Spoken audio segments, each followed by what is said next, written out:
जब भगवान देखते हैं संसार को तो भगवान देखते हैं कि पति पत्नी में लड़ाई होती है। जैसे मैं तो बता दिया हूं कि क्या हथियार होते हैं, 2-3 दिन आपको दोबारा रिपीट करने की जरूरत नहीं है। मुंह तो होता ही है, हाथ में भी बहुत सारी चीजें होती हैं।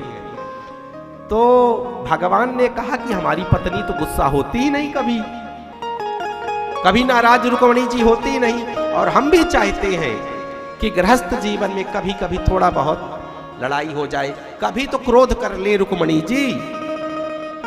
ये तो कभी करती नहीं देवी, हमेशा हाथ जोड़े खड़ी रहती है। वैसे बताया जाए शास्त्र के अनुसार कि पति परमेश्वर होता है। अगर पत्नी भगवान के मंदिर भी ना जाए, पति को ही प्रणाम कर ले, उसका उद्धार हो जाता है। ये भागवत में लिखा हुआ है। उसको कोई गुरु बनाने की भी आवश्यकता नहीं है, उसको कोई तीर्थ करने की भी नहीं है। अगर पति को मान ले या पति की मान ले। लेकिन आजकल ये समाज को हो क्या गया है पता नहीं।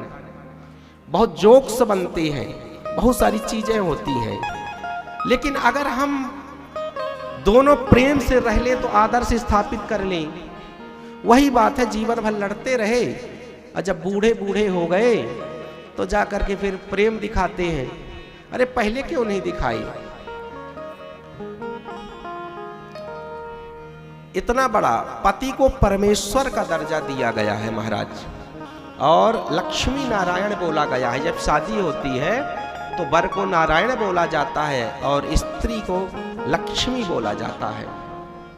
इसलिए जब दान पुण्य कोई किया जाता है तो पति जो है तो चंदन तिलक लगाते हैं और पत्नी दक्षिणा देती है।